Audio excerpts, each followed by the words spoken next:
Hello students, welcome to iris academy. ఈరోజు మనం SSC నుంచి రిలీజ్ అయిన ఎంటీఎస్ అండ్ హవల్దార్ ఎగ్జామినేషన్కి అప్లై ఎలా చేయాలో చూసుకుందాం. యాక్చువల్లీ ఇది లాస్ట్ మంత్ 27నే స్టార్ట్ అయింది అప్లికేషన్ ప్రాసెస్ అనేది. ఈ మంత్ 31st వరకు ఉంది. సో వీలైనంత త్వరగా అప్లై చేయండి. లాస్ట్ వరకు వెయిట్ చేస్తే మీకు సర్వర్ ప్రాబ్లం ఉండొచ్చు. ఓకేనా? మీరు దీనికోసం మీరు మొబైల్లో కానీ లేదా ల్యాప్టాప్లో కానీ అప్లై చేయొచ్చు. మీరు మొబైల్లో అప్లై చేస్తే మీరు డెస్క్టాప్ మోడ్ అనేది ఆన్ చేసి అప్లై చేయాల్సి ఉంటుంది. అది కొంచెం ఇబ్బందికరంగా ఉంటుంది మొబైల్లో. సో ల్యాప్టాప్ కానీ లేదా ఏదైనా నెట్ సెంటర్కి వెళ్ళి అప్లై చేస్తే బెటర్. మీరు దానికోసం మీరు ఫస్ట్ గూగుల్కి వెళ్ళేసి ssc.gov అని సెర్చ్ చేయండి. సెర్చ్ చేస్తే మనకి ఫస్ట్ వెబ్సైటే ఎస్ఎస్సి అని వస్తుంది. అలాగే కింద కూడా స్టాఫ్ సెలెక్షన్ కమిషన్ అనే వెబ్సైట్ ఉంది. ఇది ఓల్డ్ వెబ్సైట్ అండి.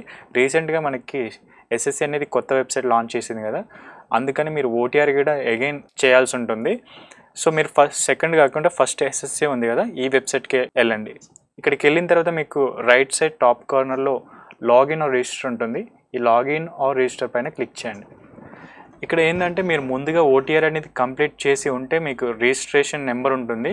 ఆ నెంబర్ అలాగే మీ పాస్వర్డ్ ఎంటర్ చేసి లాగిన్ అవ్వాల్సి ఉంటుంది. ఒకవేళ మీరు ఓటీఆర్ కంప్లీట్ చేయకుంటే అది మీరు ముందు రిజిస్టర్ అవ్వాల్సి ఉంటుంది. అక్కడ రిజిస్టర్ అవ్వడానికి కింద రిజిస్టర్ ఉంది కదా, రిజిస్టర్ అన్నావు ఇక్కడ క్లిక్ చేసి రిజిస్టర్ అవ్వాల్సి ఉంటుంది. ఈ స్టెప్స్ అని 4 స్టెప్స్ కంప్లీట్ చేస్తే మీరు 1 టైం రిజిస్ట్రేషన్ అనేది అయిపోతుంది. ఇది ఎలా చేయాలనేది కదా మేము వీడియో చేసాం. ఆ వీడియో లింక్ అనేది డిస్క్రిప్షన్లో ఇవ్వడం జరిగింది. సో మీరు ఏమైనా డౌట్ ఉంటే మీరు వెళ్ళి చూడండి, మీకు డౌట్స్ అనేది క్లియర్ అవుతాయి. ఓకేనా? నేను ఆల్రెడీ రిజిస్టర్ అయ్యాను కాబట్టి నాకు రిజిస్ట్రేషన్ నెంబర్ ఉంది. సో నేను నెంబర్ అండ్ పాస్వర్డ్ ఇచ్చేసి క్యాప్చా ఎంటర్ చేసి లాగిన్ అవుతాను. అవి ఎంటర్ చేసిన తర్వాత లాగిన్ పైన క్లిక్ చేయండి. ఇప్పుడు నేను లాగిన్ అయినా. ఇక్కడ లాగిన్ అయిన తర్వాత నా క్యాండిడేట్ డాష్బోర్డ్ ఓపెన్ అవుతుంది. ఇక్కడ మీకు live examinations, my application history 3 tabs ఉంటాయి. ఫస్ట్ ట్యాబ్లో రిలీజ్ అయిన నోటిఫికేషన్ చూపిస్తాయి, అంటే ప్రజెంట్ అప్లై చేయడానికి వీలైనాయి. సో ఇక్కడ మీరు మనం సిజిఎల్ ఒకటి ఉంది, ఎంటీఎస్ ఒకటి ఉంది. మనం ఇప్పుడు ఎంటీఎస్ చేస్తున్నాం కాబట్టి ఎంటీఎస్ పైన క్లిక్ చేయండి, అప్లై పైన.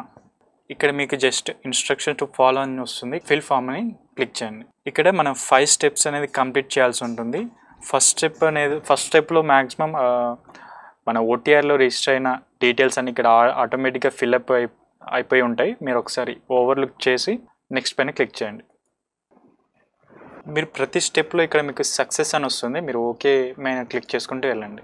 ఫస్ట్ స్టెప్లోనే ఇంకోటి ఎడ్యుకేషన్ డీటెయిల్స్ అని ఉంది. ఇక్కడ మనకి హయ్యర్ ఎడ్యుకేషన్ క్వాలిఫికేషన్ ఉంది. మీరు ఏదైతే హయ్యర్ ఎడ్యుకేషన్ క్వాలిఫికేషన్ ఉందో అది సెలెక్ట్ చేయండి. నేను ఇక్కడ గ్రాడ్యుయేషన్ సెలెక్ట్ చేస్తున్నా. అలాగే ఇక్కడ క్వాలిఫైయింగ్ ఎడ్యుకేషనల్ క్వాలిఫికేషన్ ఉంది. అంటే ఇది ఎంటీఎస్కి ఏ ఎడ్యుకేషన్ క్వాలిఫికేషన్ అనేది అది ఆటోమేటిక్గా తీసుకుంటుంది. మీరు ఇక్కడ ఏం చేయాల్సిన అవసరం లేదు, ఎందుకంటే ఇది మీరు ఓటీఆర్లో రిజిస్టర్ అయి ఉంటారు కాబట్టి. ఇవన్నీ ఇక్కడ ఆటోమేటిక్గా ఓటీఆర్ రిజిస్టర్ అయిన దాని ప్రకారం తీసుకొని ఉంటుంది. ఇక్కడ మీరు కింద లాస్ట్లో ఏం చేయాలంటే సిజిపిఏ ఎంటర్ చేయాల్సి ఉంటుంది. అంటే మీది 10th మీకు ఎంత జీపీఏ వచ్చిందో అది ఇక్కడ ఎంటర్ చేయాల్సి ఉంటుంది. ఎంటర్ చేసి సేవ్ నెక్స్ట్ వస్తుంది. అగైన్ సక్సెస్ అని వచ్చింది. ఓకే పైన క్లిక్ చేయండి. ఇక్కడ సెకండ్ స్టెప్లో అడిషనల్ ఇన్ఫర్మేషన్ 1 and 2 ఉంటాయి. ఇక్కడ అడిషనల్ ఇన్ఫర్మేషన్ 1లో వెదర్ యువర్ అనే ex serviceman or not అని అడుగుతుంది.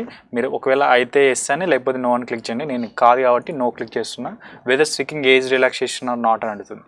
నాకు ఏజ్ రిలాక్సేషన్ కావాలి కాబట్టి ఎస్ అని క్లిక్ చేస్తున్నా. ఇక్కడ మీరు ఏజ్ రిలాక్సేషన్ కోడ్ సెలెక్ట్ చేసుకోమంటుంది. నేను ఓబీసీ కాబట్టి నేను ఓబీసీ సెలెక్ట్ చేస్తున్నా. మీకు ఒకవేళ వేరేది అయ్యి ఉంటే మీకు చూపిస్తుంది, ఈడబ్ల్యూసీయా లేకపోతే వేరే అనేది చూపిస్తుంటుంది. నెక్స్ట్ ఇక్కడ do you want to make your personal information available for accessing job opportunities అని అడుగుతుంది. ఇక్కడ జస్ట్ సింపుల్గా ఎస్ అని క్లిక్ చేసి సేవ్ నెక్స్ట్ వస్తాను. ఇక్కడ అడిషనల్ ఇన్ఫర్మేషన్ 2లో మీకు ఎగ్జామ్ సెంటర్ యొక్క ప్రిఫరెన్స్ అడుగుతుంది. ఇక్కడ 3 ప్రిఫరెన్స్ ఇవ్వాలి. నేను ఫస్ట్ ప్రిఫరెన్స్ అనేది హైదరాబాద్ ఇచ్చాను, సెకండ్ ప్రిఫరెన్స్ అనేది వరంగల్ ఇచ్చాను, థర్డ్ అనేది కరీంనగర్ ఇచ్చాను. నెక్స్ట్ వచ్చేసి medium for the computer based examination. ఇక్కడ కొంచెం కేర్ఫుల్గా ఉండండి. ఏ లాంగ్వేజ్లో ఎగ్జామ్ అనేది అటెంప్ట్ చేయాలనుకుంటున్నారో ఇక్కడ మీరు చూస్ చేసుకోవాల్సి ఉంటుంది. ఇక్కడ ఏంటంటే మీరు ఇంగ్లీష్ చూస్ చేసుకున్నారు అనుకోండి, మీరు బై డిఫాల్ట్గా మీరు ఎగ్జామ్ సెంటర్కి వెళ్ళినప్పుడు మీకు అక్కడ క్వశ్చన్స్ అనేవి డిఫాల్ట్గా ఇంగ్లీష్లో వస్తాయి. మీరు తెలుగులో కావాలంటే క్వశ్చన్ టు క్వశ్చన్ అనేది స్విచ్ అవ్వచ్చు వేరే లాంగ్వేజ్కి. బట్ ఏంటంటే ఇది డిఫాల్ట్ లాంగ్వేజ్ అనేది ఇక్కడ మిమ్మల్ని అడుగుతుంది అనమాట. ఫర్ ఎగ్జాంపుల్ మీరు ఇంగ్లీష్ చూస్ చేసుకొని అక్కడికి వెళ్ళిన తర్వాత ఒక క్వశ్చన్ అనేది తెలుగులో కావాలి మీకు. అట్లా అలా కావాలంటే మీరు పర్టికులర్గా ఆ క్వశ్చన్కి అనేది ఇక్కడ పక్కన చూపిస్తుంది మీరు ఏ లాంగ్వేజ్లో చూడాలనుకుంటున్నారు అని. మీరు తెలుగు, తమిళ, హిందీయా అనేది మీరు అక్కడ చూస్ చేసుకుని ఆ క్వశ్చన్ అనేది తెలుగు ఆ లాంగ్వేజ్లో చూడొచ్చు అనమాట. ఇక్కడ ఇంగ్లీషే మరి ఇక్కడ అడగడం వల్ల లాభం ఏంటంటే ఇది అనేది డిఫాల్ట్గా ఇప్పుడు ఆ క్వశ్చన్ అనేది మీరు తెలుగులో చూసిరు, తర్వాతకి నెక్స్ట్ క్వశ్చన్ వెళ్ళేసరికి మళ్ళీ ఇంగ్లీష్లో వస్తుంది అనమాట అలా. సో మీరు ఏ లాంగ్వేజ్ అయితే డిఫాల్ట్గా కావాలనుకుంటున్నారో ఆ లాంగ్వేజ్ అనేది ఇక్కడ చూస్ చేసుకోండి. ఓకేనా, ఇక్కడ అదే లాంగ్వేజ్ అనేది వెరిఫై చేయండి. ఓకే, ఇక్కడ మీకు ఏమన్నా డిజబిలిటీస్ ఉన్నాయా అనేది అడుగుతుంది. నేను ఓటీఆర్లో లేవు అని చెప్పాను కాబట్టి ఇక్కడ నన్ను ఏం అడగట్లే. మళ్ళీ డ్యూ అంటూ ఫిజికల్ లిమిటేషన్స్ టు రైట్ అంటుంది, నో కాబట్టి నో ఇచ్చేస్తున్నా. ఇక్కడ నెక్స్ట్ స్టెప్ ఏంటనేది పోస్ట్ ప్రిఫరెన్స్ అండి. ఈ పోస్ట్ ప్రిఫరెన్స్ అనేది ఇక్కడ పైన మెన్షన్ చేశారు కదా, ఈ పోస్ట్ పక్కమటి ఒక నెంబర్, ఈ నెంబర్ ప్రకారం ఈ బాక్సెస్లో ఉన్నాయి కదా, ఈ బాక్సెస్లో ఇవ్వాల్సి ఉంటుంది. ఈ పోస్ట్ మీకు ఏ పోస్ట్ అయితే మంచి ఫస్ట్ కావాలనుకుంటున్నారో ఆ పోస్ట్ పక్కన ఉన్న కోడ్ అనేది ఈ బాక్స్లో ఎంటర్ చేసుకుంటూ వెళ్ళాల్సి ఉంటుంది. మీరు ఎన్నైనా ఫిల్అప్ చేయొచ్చు, మొత్తమైనా ఫిల్అప్ చేయొచ్చు. ఇక్కడ మెన్షన్ చేస్తారు filling of all the boxes is mandatory. ఒకవేళ మీకు అన్నీ అవసరం లేదనుకొని నాకు 16, 17 కావాలనుకున్నాను అనుకోండి, ఫర్ ఎగ్జాంపుల్ ఇక్కడ 16,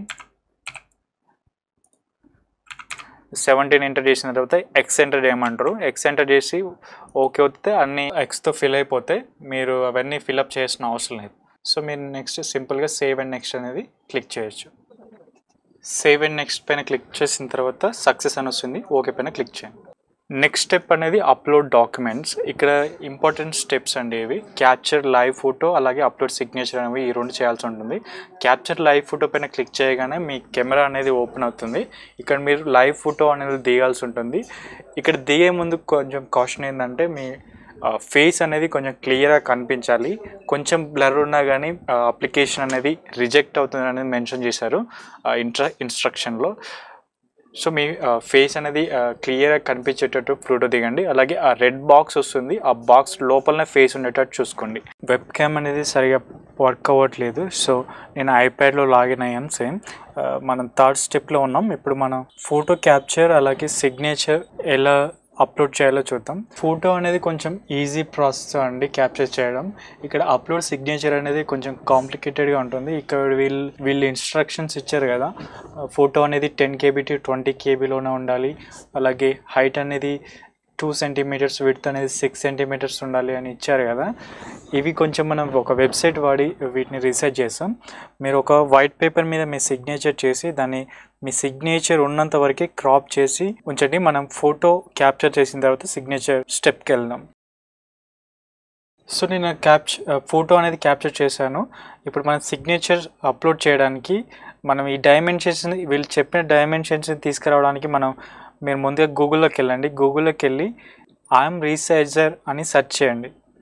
సెర్చ్ చేసిన తర్వాత ఫస్ట్ వెబ్సైట్ వస్తుంది, దానిపైన క్లిక్ చేయండి. క్లిక్ చేసి ఓపెన్ అయిన తర్వాత ఇక్కడ మీకు చూపిస్తుంది కదా సెలెక్ట్ ఫైల్ అని. ఇక్కడ మీరు క్రాప్ చేసి పెట్టుకున్నారు కదా సిగ్నేచర్ వైట్ పేపర్ మీద చేసి, దాన్ని ఇక్కడ సెలెక్ట్ చేసుకోండి. సెలెక్ట్ చేసుకున్న తర్వాత పైకి స్క్రోల్ చేసి ఇక్కడ యూనిట్స్ ఉంది కదా, అది సెంటీమీటర్స్లో పెట్టండి. వాళ్ళు సెంటీమీటర్స్లోనే మెన్షన్ చేశారు కాబట్టి సెంటీమీటర్స్లోనే పెట్టి విడ్త్ అనేది 6 ఇవ్వండి, హైట్ అనేది 2 ఇవ్వండి. అట్లా పైకి స్క్రోల్ చేసిన తర్వాత ఇక్కడ సైజ్ అడుగుతుంది. ఇక్కడ యూనిట్స్లోని ఎంబీలో ఉంటాయి, ఒకవేళ కేబీలో పెట్టండి. కేబీలో పెట్టిన తర్వాత వాళ్ళు ఏమన్నారు 10 to 20 KBలో ఉండాలి అన్నారు కదా. సో ఇక్కడ నేను 15 KB ఇస్తున్నాను. 15 KB ఇచ్చిన తర్వాత పైకి స్క్రోల్ చేస్తే ఇక్కడ మనకి నెక్స్ట్ డౌన్లోడ్ అని కనిపిస్తుంది. దానిపైన క్లిక్ చేసి ఇమేజ్ అనేది డౌన్లోడ్ చేసుకోండి. డౌన్లోడ్ చేసుకున్న తర్వాత ఇప్పుడు మన వెబ్సైట్కి వెళ్ళండి, SSC.gov.కి వెళ్ళి ఇక్కడ అప్లోడ్ సిగ్నేచర్ ఉంది కదా, దానిపైన క్లిక్ చేసి మీరు డౌన్లోడ్ చేసుకున్న ఫోటోని ఎక్కడుందో అది సెలెక్ట్ చేసుకోండి. సెలెక్ట్ చేసిన తర్వాత అది ఆటోమేటిక్గా వెరిఫై చేస్తుంది వాళ్ళు చెప్పిన డైమెన్షన్స్లో ఉందా లేదా అని. ఒకవేళ లేకుంటే అది అక్కడ చెప్తుంది. ఒకవేళ ఉందనుకోరి సక్సెస్ఫుల్లీ అప్లోడెడ్ అని ఇలా చూపిస్తుంది అనమాట. So next save and next మీద క్లిక్ చేయండి. ఓకే, ఇక్కడ ఫోర్త్ స్టెప్ అనేది ప్రివ్యూ ఫామ్ అండి. ఇది మీరు ప్రివ్యూ చేసుకోండి ఏమైనా మిస్టేక్స్ ఉన్నాయా లేవని. తర్వాత సేవ్ అండ్ నెక్స్ట్ మీద క్లిక్ చేయండి. ఫిఫ్త్ స్టెప్ సబ్మిట్ ఫామ్ అండి. ఇక్కడ మీకు డిక్లరేషన్ అడుగుతుంది. డిక్లరేషన్ పైన యాక్సెప్ట్ అని టిక్ చేసి సేవ్ పైన క్లిక్ చేయండి. ఇక్కడ మీకు ఫామ్ అనేది సబ్మిట్ అయినట్టు చూపిస్తుంది, కానీ ఇక్కడ మీరు మేక్ పేమెంట్ వస్తుంది. ఈ మేక్ పేమెంట్ పైన క్లిక్ చేసి మీరు పేమెంట్ అనేది చేయాల్సి ఉంటుంది. మీరు పేమెంట్ అయిపోయిన తర్వాత ఒకసారి మళ్ళీ వచ్చేసి మై డాష్ బోర్డ్ ఉంది కదా రైట్ సైడ్ టాప్ కార్నర్లో, అది ఓపెన్ చేయండి. ఓపెన్ చేసిన తర్వాత ఇక్కడ మనకి మై అప్లికేషన్స్ ఉంది కదా, దాంట్లోకి వెళ్ళండి. వెళ్ళిన తర్వాత ఇక్కడ మీరు అప్లై చేసిన నోటిఫికేషన్స్ యొక్క డీటెయిల్స్ చూపిస్తుంది. మనం ఇప్పుడు ఎంటీఎస్ అప్లై చేసాం కదా, దాని యొక్క డీటెయిల్స్ చూద్దాం, అది సక్సెస్ఫుల్గా అయ్యిందా లేదా అని చూద్దాం. ఇక్కడ అప్లికేషన్ స్టేటస్ ఉంది కదా, దానిపైన ట్యాప్ చేయండి. ఇక్కడ మీరు చూడొచ్చు అప్లికేషన్ స్టేటస్ అనేది సక్సెస్ అని చూపిస్తుంది. సో నా పేమెంట్ కూడా అయిపోయిందనమాట.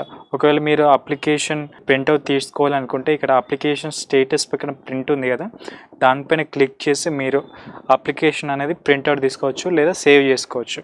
ఓకేనా, ఇది అండి ఎంటీఎస్ నోటిఫికేషన్కి ఎలా అప్లై చేయాలో ప్రాసెస్. సో ఈ ప్రాసెస్ని ఫాలో అవుతూ మీరు అప్లై చేసుకోవచ్చు సింపుల్గా. ఎవరైనా అప్లై చేయకుంటే త్వరగా అప్లై చేయండి. ఒకవేళ మీరు లాస్ట్ వరకు అప్లై చేయకుండా లాస్ట్లో అప్లై చేద్దామని వెయిట్ చేస్తే సర్వర్ అనేది బిజీగా ఉండొచ్చు, అప్పుడు మీరు అప్లై చేద్దామన్న వెబ్సైట్ అనేది ఓపెన్ కాదు. సో వీలైనంత ముందే అప్లై చేయడానికి ట్రై చేయండి. అలాగే ఇక ముందు కూడా ఏమైనా నోటిఫికేషన్స్ వస్తాయి, వాటిని ఎలా అప్లై చేసుకోవడం కూడా మనం ముందు చూద్దాం. సో ఇది అండి ఎస్ఎస్సి ఎంటీఎస్ అప్లై చేసుకో